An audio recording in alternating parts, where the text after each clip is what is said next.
Hello, I'm Father Nicholas Henshall. I'm the Vicar of St Thomas here in Groombridge on the lovely High Weald of East Sussex, and this is the second in our series of Lent talks focusing on the Psalms.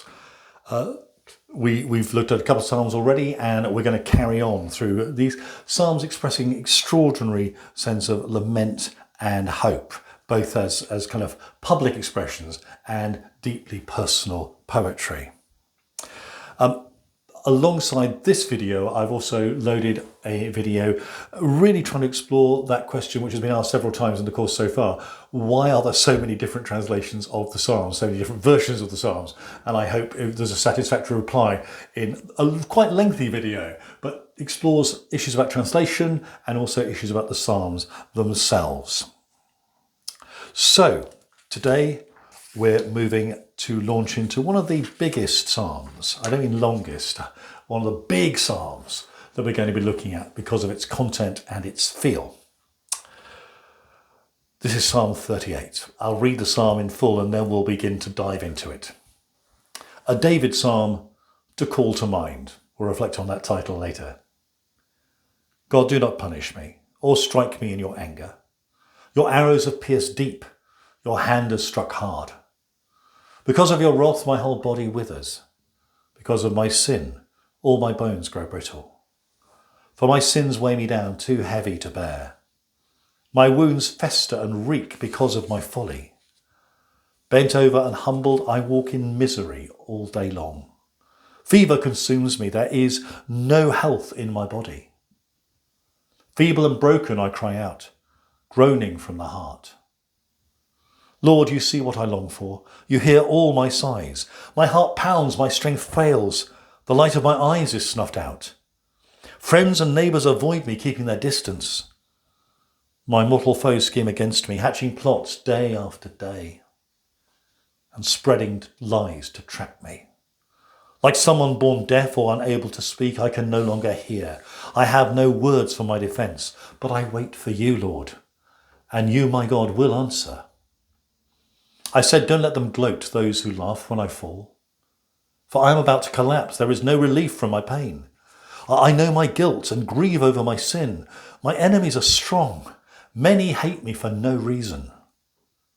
Those who deal evil for good blame me for seeking what is right. Do not abandon me, God. Do not stay far from me.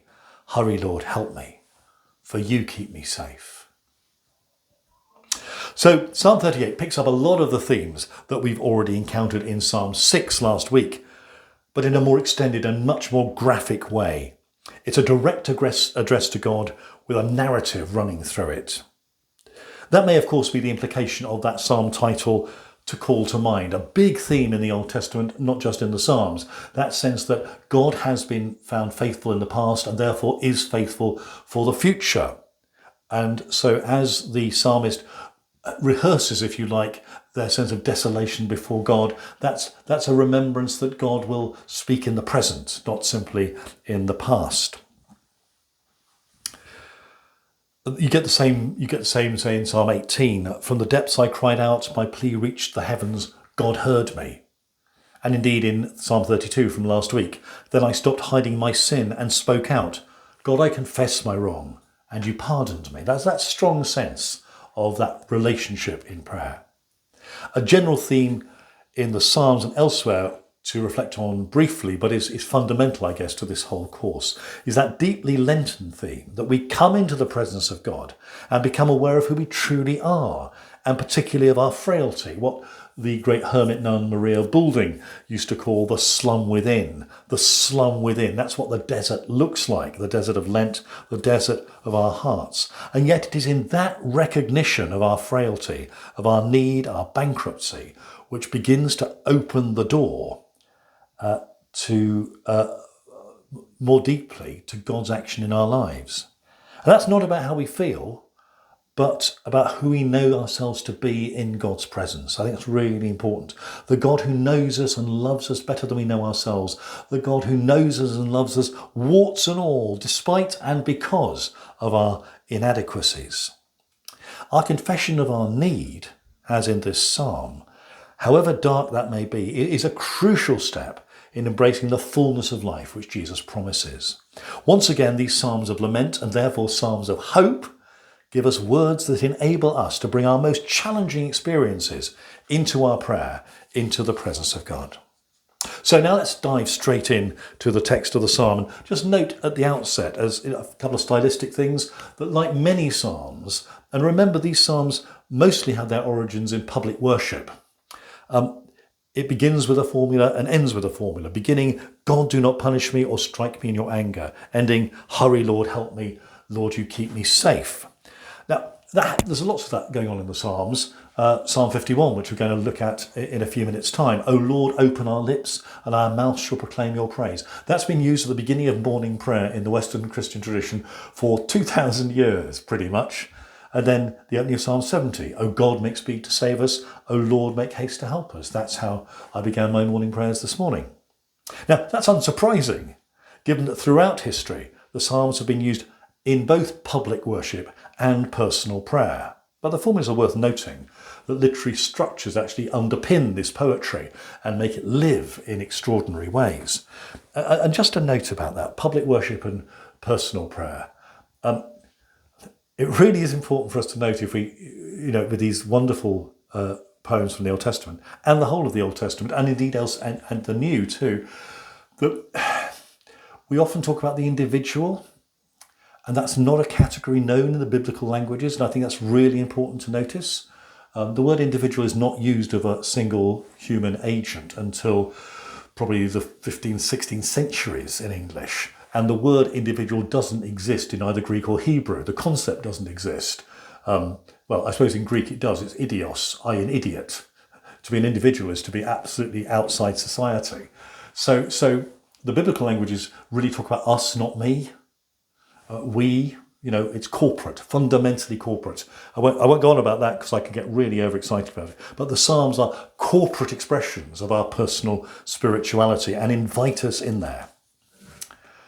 Also worth noting that stylistic figure we noted last week of parallelism, where in one verse you have the same thought twice, is common in the Psalms, but very clear in this psalm. For instance, Psalm 4, because of your wrath, my whole body withers. Because of my sin, all my bones grow brittle. Then 14 and 15, like someone born deaf or unable to speak, I can no longer hear, I have no words for my defence. Very characteristic of the Psalms. It's a bit like sort of adding emphasis, isn't it? Having it in bold or writing it in capital letters. So, we're going to navigate our way through the psalm as a whole. The singer opens with this direct address to God, crying out from a place of fear and a sense that he's been wounded by God and is being punished by God. Here are the words: God, do not punish me or strike me in your anger. Your arrows are pierced deep, your hand is struck hard. Because of your wrath, my whole body withers. Because of my sin, all my bones grow brittle. There's a deep sense of alienation here. This is extraordinary. Wounded by God. Again, Julian of Norwich reflects on that in her revelations of divine love, a real sense of being punished by God. Now, we may be more uncomfortable by that, but again, it's parallelism, wounded by God, punished by God. Not blaming God, interestingly. I mean, that's where we might go in our minds, and I don't think that's a legitimate one, but recognising God is in this mix in a powerful way. The stress and anxiety of the singer are expressed physically. I think it's very powerful. Sins are experienced as physical wounds. Now, I wouldn't want to make that direct connection in our own way, but I guess a book I find very helpful on all this is and I can't remember his name, the Dutch psychotherapist who wrote the book, The Body Counts the Score. And his extraordinary research just brings him to the kind of straightforward conclusion that stress has a massive impact on our physical well-being, on our fragile bodies. And I think that's what this psalm is about. The terrible stress the psalmist is under is causing these appalling physical wounds. That sense of alienation, physical collapse. For my sins weigh me down, too heavy to bear. My wounds fester and reek because of my folly. Bent over and humbled, I walk in misery all day long. Fever consumes me, there is no health in my body. Feeble and broken, I cry out, groaning from the heart. Well, we've all been there. We've all been there. And the Psalms give us words to offer this as prayer and praise. Note that the singer is very clearly not blaming God, but is specifically asking for God's mercy. And then we hear some faltering words of hope. Lord, you see what I long for. You hear all my sighs. However obliquely, despite his distress, the singer still has a sense of God's presence and care. That's fantastic, isn't it? And again, we know that in our own experience, but it's only fleeting. And the singer once again is overwhelmed by both physical symptoms and by an increasing paranoia about others. My heart pounds, my strength fails, the light of my eyes is snuffed out. Friends and neighbours avoid me, keeping their distance. My mortal foes scheme against me, hatching plots day after day and spreading lies to trap me. The next stanza marks the beginning of a turning point. The singer has reached the end point of despair, which is a place of complete incapacity, unable to hear or speak. Again, it's expressed twice over, like someone born deaf or unable to speak. I can no longer hear. I have no words for my defence. And then precisely at the point where the singer has recognised that they have reached the place where they can no longer act, the God they meet in the darkness and the silence is the God who will answer. But I wait for you, Lord, and you, my God, will answer.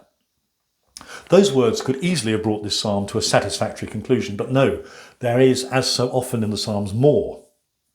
In a way characteristic of all the psalms, indeed I'd suggest entirely true to our human nature and our own human experiences of collapse. At precisely the point where the singer begins to be able to express something about hope and trust, their confidence collapses almost completely. We've seen this in our own lives here. We've seen it in the lives of others. The singer is back in a place of complete self-doubt and recrimination.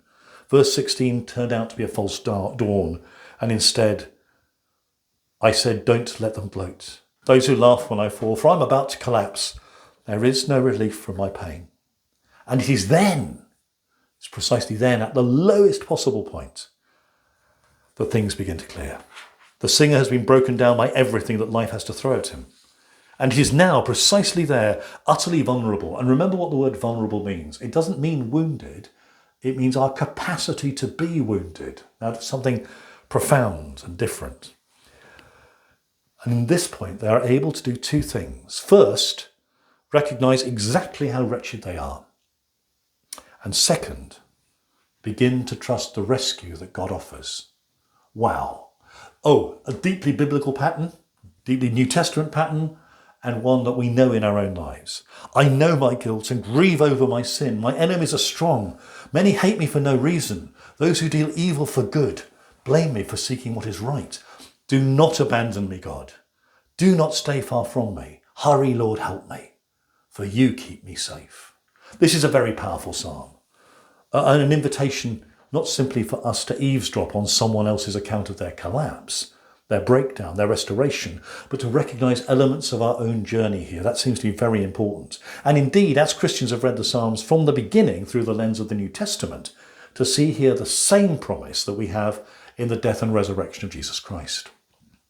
These extraordinary texts give us permission to bring our deepest desires, our most passionate praises, and our darkest thoughts into the presence of God, and to know that we are loved without limit, not in spite of our wounds, but because we are wounded. And so we're going to move swiftly on to, one of the greatest psalms in the book, if we're allowed to say it like that. I think we are. I think we're, we've had all this rescue that God is offering to us. Eavesdropping on this conversation. No, this is the pattern of our life. This is the God we know in Jesus Christ, the wounded and yet risen Lord. Psalm 51 has been used in the Christian tradition from the very beginnings, often daily, right up to the 1950s. In many churches, it was used daily. Gosh, and in Lent, today here at St Thomas's, it is the opening psalm of morning prayer, day by day. And so Psalm 51 has this extraordinary place in Christian liturgy, Christian music. Allegri's Miserere is possibly the most extraordinary setting of Psalm 51, and we actually used that on Ash Wednesday when the school came to a special service of ashing. Very, very moving. Very, very moving.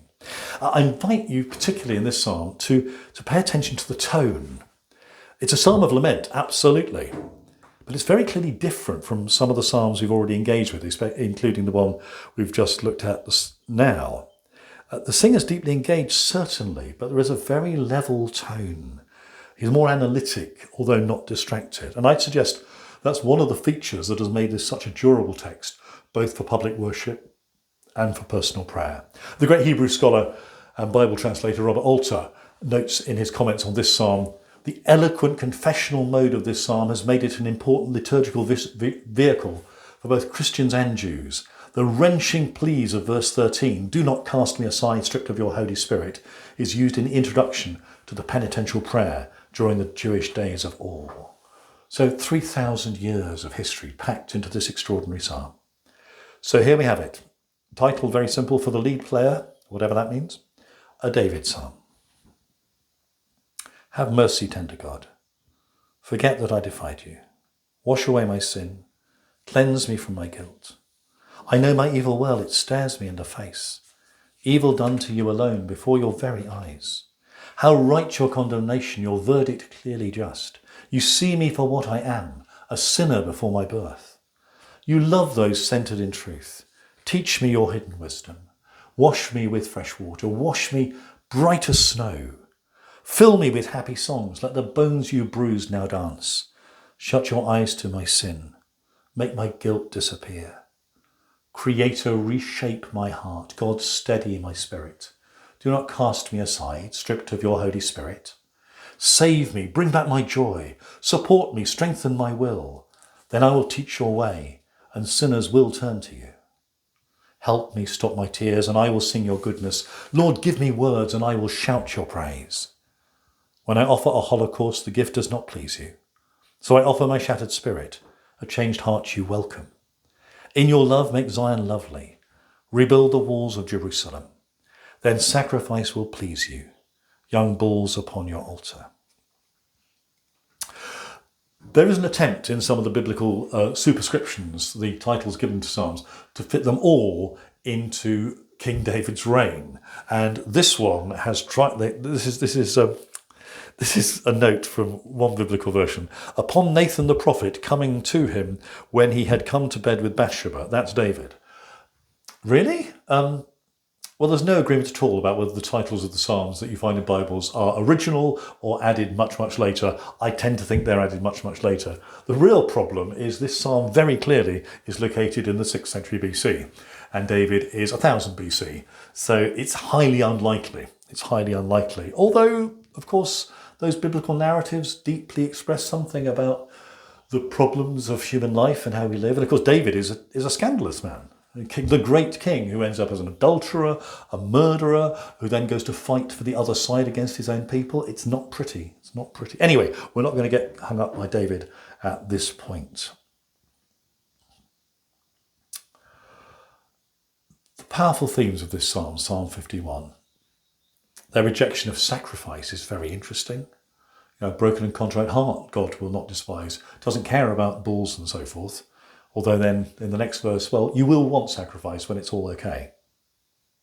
So the opening verses of this psalm mirror texts we've already encountered in the other psalms. But the tone, as we've said, although very deeply felt, is much more level than, say, Psalm 6. It's a cry for mercy. Yes, a cry for mercy that is not demanding pity or blame.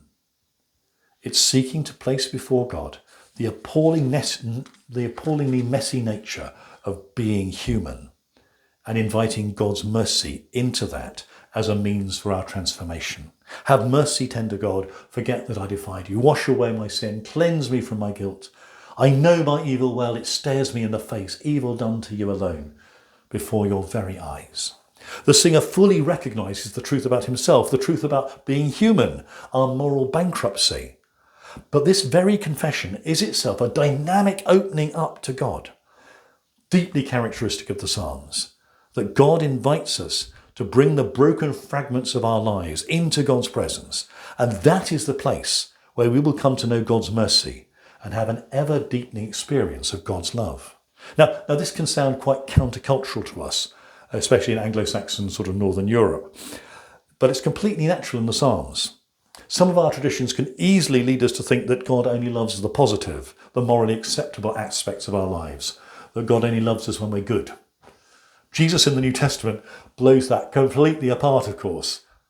But so does the core teaching of the Old Testament. We discover God's love and mercy when we have the courage and humility to come into God's presence and recognise who we really are.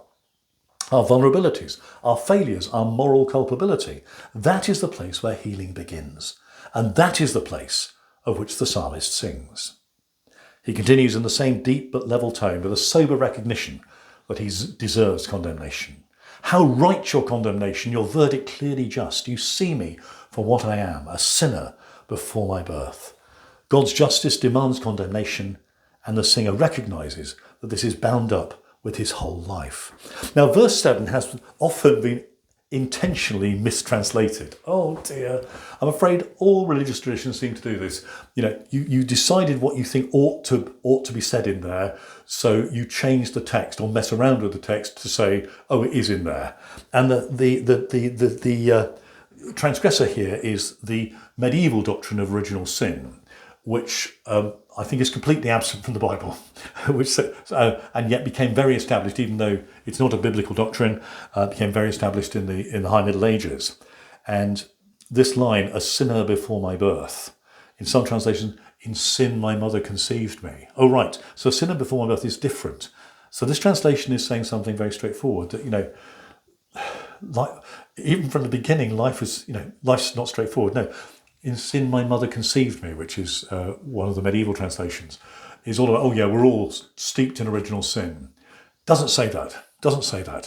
It's one of those problematic moments we just need to take the long view and recognise Christians have sometimes messed around with the scriptures in deeply unhelpful ways. What the singer, of course, here is expressing is his sense that his whole life feels permeated with sinfulness. He's not formulating an ecclesiastical doctrine. I would note that the clear, even tone of this psalm remains constant as the singer now moves from those reflections towards the turning point in the psalm, his recognition of what God's love looks like and his prayer in response to the gift. The singer's longing to be made whole again. These beautiful words, you love those centred in truth. Teach me your hidden wisdom. Wash me with fresh water. Wash me bright as snow. Something not picked up in the translation I use, which is a shame because I think it's a wonderful translation, but there is a reference in many texts at this point, you'll purge me with hyssop and I shall be clean. It's certainly one translation you can use of wash me with fresh water, wash me bright as snow. And of course, for Christians, that reference has been very much forward to the Passion narrative, where a hyssop stick is used to dull Jesus' pain with the vinegar that's on the end of it. And there you can see the psalm singer using a ritual act as a metaphor for his experience of healing and cleansing. And there's further references to temple ceremonial elsewhere in the psalm. Anyway, the singer continues his address to God as the source of all mercy, so deep that it leads to fullness of life and the blotting out of sin and guilt. This is amazing. Fill me with happy songs. Let the bones you bruise now dance. Shut your eyes to my sin. Make my guilt disappear. And then directly into a prayer for God's ongoing action in the singer's life. A deep sense that the way is precarious and that the singer knows he will still need to learn how to live out of a place of forgiveness and grace. I think this is utterly beautiful. Creator, reshape my heart. God, steady my spirit. Do not cast me aside, stripped of your Holy Spirit. Save me, bring back my joy. Support me, strengthen my will. Then I will teach your way, and sinners will turn to you. Help me, stop my tears, and I will sing your goodness. Lord, give me words, and I will shout your praise. These stanzas speak powerfully for themselves. These are words for us to speak to God, giving an authentic voice to our deepest expressions of lament and hope. And the following two verses are remarkable. Certainly they echo sentiments expressed in the prophets about the inadequacy of animal sacrifice in the temple ritual. The prophets boldly outlined boldly outline that this has got to go hand in hand with justice for the poor, freedom for the oppressed. Psalm 51 is saying something different and quite surprising. When I offer a holocaust, the gift does not please you. So I offer my shattered spirit. A changed heart you welcome. Oh, wow. So he's just saying, actually, oh dear, the temple sacrifice doesn't seem to mean much. It doesn't seem to lead to ethical behaviour or for a profound response personally to God, rooted in an interior sense of our own need and frailty. No, you can see it's like some of Isaiah's attack on the temple cult. Anyway, what we're invited really to see here is God's love and mercy in action, a recognition of our fallibility and need. I offer my shattered spirit because a changed heart is what you welcome. Many suggest this is the original ending of the psalm, and I get fed up with that kind of messing around with the text. It is suggestive though, because the last 4 lines sort of reverse what he's just said. He's saying, no, the temple cult doesn't really matter. And then, in your love make Zion lovely, rebuild the walls of Jerusalem. Then sacrifice will please you, young bulls upon your altar. Now, although this seems at odds with the apparent rejection of sacrifice in the temple, it could equally well be an expression of the singer's longing for the return home from Babylon to Jerusalem, as a sign of God's provision and care. Either way, the text is the text and stands as a unity. And this is a remarkable text, Psalm 51, one which has fed Jews and Christians over millennia. Certainly a psalm worth knowing by heart, able to be a living resource as we navigate the complexities and challenges of the day-to-day, seeking to do that with a dynamic admission of our frailty and need, and in the assurance that God is always waiting to be gracious to us.